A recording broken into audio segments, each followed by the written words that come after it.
Assalamualaikum warahmatullahi wabarakatuh. Perkenalkan, saya Muhammad Fadel Maulana. NIM saya 10307030. Saya berasal dari Prodi Agroindustri kelas 1B. Nah, di sini saya akan menjelaskan tentang buku, mereview buku Pendidikan Pancasila untuk Pendidikan Tinggi dan pengarangnya oleh Dr. Ujang Carda, SSH, MH, MIP. Di dalam buku ini terdapat 10 bab. Yang pertama, ada bab pertama, yaitu orientasi terhadap pendidikan Pancasila. Nah, yang pertama ada landasan dan tujuan pendidikan Pancasila. Nah, di dalam landasan dan tujuan Pancasila ini ada landasan historis, ada landasan yuridis, ada landasan sosiologis, ada landasan filosofis, landasan kultural. Nah, dalam tujuan pendidikan Pancasila ini, yaitu pendidikan Pancasila mengarah pada moral yang diharapkan dapat diwujudkan dalam kehidupan sehari-hari, yaitu perilaku yang memancarkan iman dan takwa terhadap Tuhan Yang Maha Esa.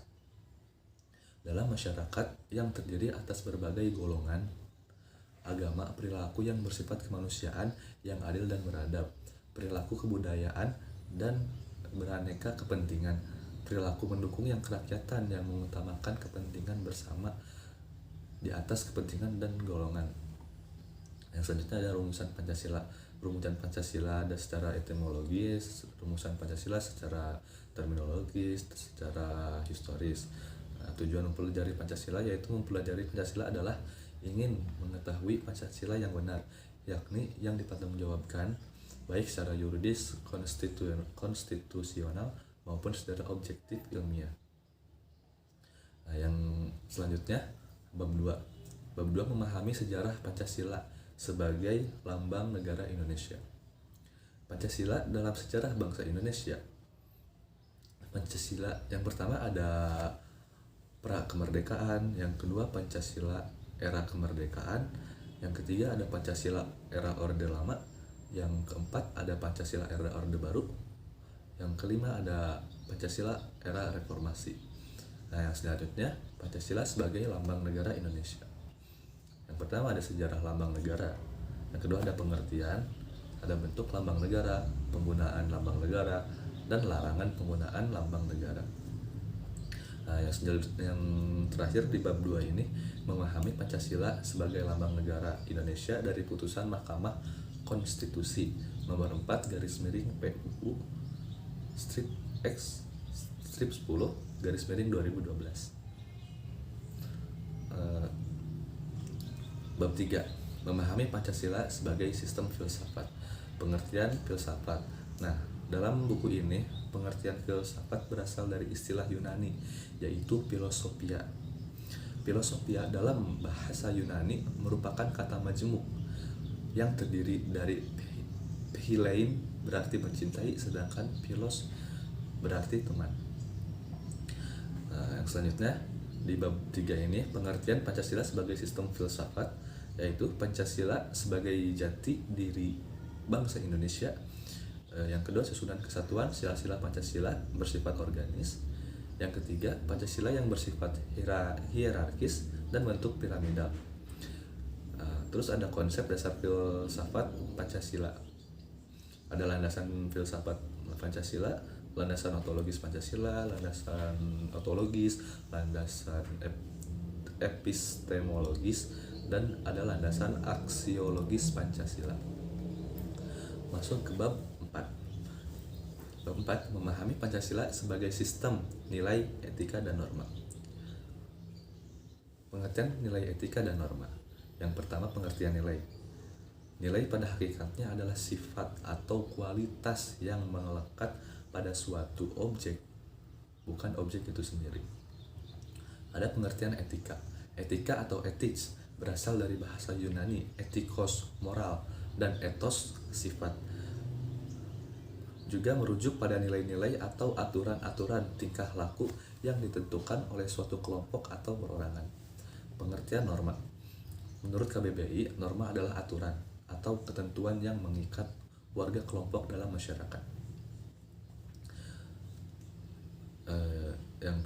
Yang ketiga ada Pancasila sebagai nilai dasar fundamental.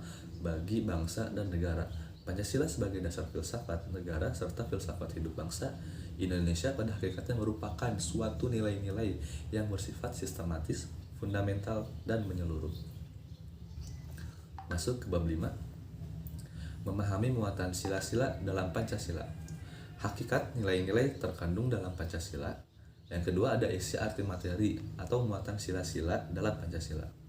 Nah, apa saja sih di dalam buku ini muatan Pancasila itu? Yang pertama, ada muatan sila ketuhanan yang Maha Esa, ada sila muatan kemanusiaan yang adil dan beradab, ada muatan sila persatuan Indonesia, muatan sila kerakyatan yang dipimpin oleh hikmat kebijaksanaan dalam permusyawaratan atau perwakilan. Yang kelima, muatan sila keadilan sosial bagi seluruh rakyat Indonesia. Nah, yang selanjutnya ada refleksi nilai keislaman dalam Pancasila, yaitu kolerasi Pancasila dengan agama, refleksi nilai-nilai keislaman dalam materi muatan sila-sila Pancasila. Nah, masuk ke bab 6, memahami Pancasila sebagai ideologi bangsa dan bernegara. Nah, istilah dari ideologi ini berasal dari kata idea yang berarti gagasan, terus konsep pengertian dasarnya cita-cita, dan logos yang berarti ilmu. Makna ideologi bagi bangsa Indonesia. Yang selanjutnya ada perbandingan ideologi Pancasila dengan ideologi lain.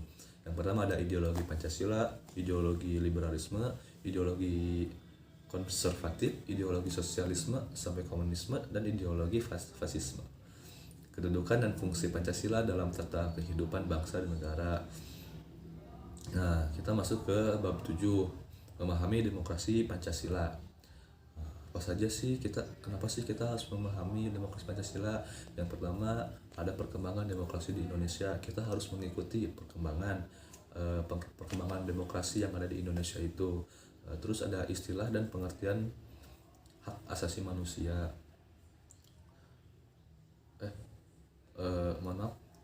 Tadi perkembangan demokrasi di Indonesia, terus ada konsepsi demokrasi. Nah, bab 8, memahami hak dan kewajiban asasi manusia dalam Pancasila. Yang pertama ada sejarah perkembangan hak asasi manusia, yang kedua ada istilah dan pengertian hak asasi manusia dalam buku ini, yang ketiga ada macam-macam hak asasi manusia.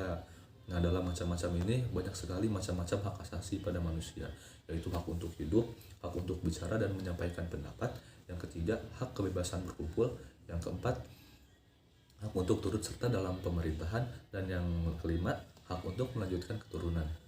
Nah, yang selanjutnya ada pemahaman hak dan kewajiban asasi dalam Pancasila. Nah, kalau tadi macam-macam, kalau sekarang pemahaman hak dan kewajibannya. Nah, yang pertama ada hak asasi manusia dalam sila ketuhanan yang Maha Esa, ada hak asasi manusia dalam sila kemanusiaan yang adil dan beradab, dan seterusnya. Masuk ke dalam bab 9. Dalam buku ini di bab 9 itu ada memahami Pancasila dalam ketatanegaraan Indonesia. Yang pertama, isi arti Pancasila dalam pembukaan Undang-Undang Dasar 1945. Yang kedua ada isi arti Pancasila dalam pasal Undang-Undang Dasar 1945. Yang ketiga ada kedudukan pembukaan Undang-Undang Dasar yang 1945 juga. Terus ada hubungan antara pembukaan dengan pasal-pasal dalam Undang-Undang Dasar. Hubungan antara pembukaan Undang-Undang Dasar 1945 dengan Proklamasi 17 Agustus 1945. Yang selanjutnya ada perubahan Undang-Undang Dasar. Yang terakhir ada struktur ketatanegaraan Indonesia setelah perubahan Undang-Undang 1945. Nah, masuk bab terakhir. Bab terakhirnya bab 10, yaitu refleksi Pancasila sebagai paradigma reformasi dalam kehidupan bermasyarakat, berbangsa, dan bernegara. Nah, di sini di dalam buku ini ada pengertian paradigma. Apa sih itu pengertian dari paradigma? Nah, paradigma adalah suatu asumsi dasar dan teoris yang umum, merupakan suatu sumber hukum metode serta penerapan dalam ilmu pengetahuan, sehingga sangat menentukan sifat, ciri, serta karakter ilmu pengetahuan itu sendiri. Nah, yang selanjutnya ada Pancasila sebagai paradigma pembangunan. Di antaranya ada Pancasila sebagai paradigma pengembangan iptek, terus ada sebagai paradigma pembangunan politik, ekonomi, sosbud, pertahanan, dan yang lain-lain. Yang selanjutnya ada Pancasila sebagai paradigma reformasi. Nah, di antara lainnya ada gerakan reformasi, ada Pancasila sebagai paradigma reformasi hukum, reformasi politik, reformasi ekonomi, dan kehidupan di kampus. Reformasi ekonomi. Nah, selanjutnya ada Pancasila dalam paradigma kehidupan kampus. Yang pertama ada Tridharma perguruan tinggi, yang kedua ada budidaya akademi kampus, yang ketiga ada kampus sebagai moral force, pengembangan hukum dan hak asasi manusia. Nah, yang terakhir ada eksistensi Pancasila sebagai paradigma pembangunan di era globalisasi. Nah, mungkin itu yang terdapat di dalam buku ini. Semoga dapat bermanfaat buku ini untuk mahasiswa-mahasiswa di Indonesia. Mungkin sekian dari saya. Hasbunallahu wa ni'mal wakil. Wassalamualaikum warahmatullahi wabarakatuh.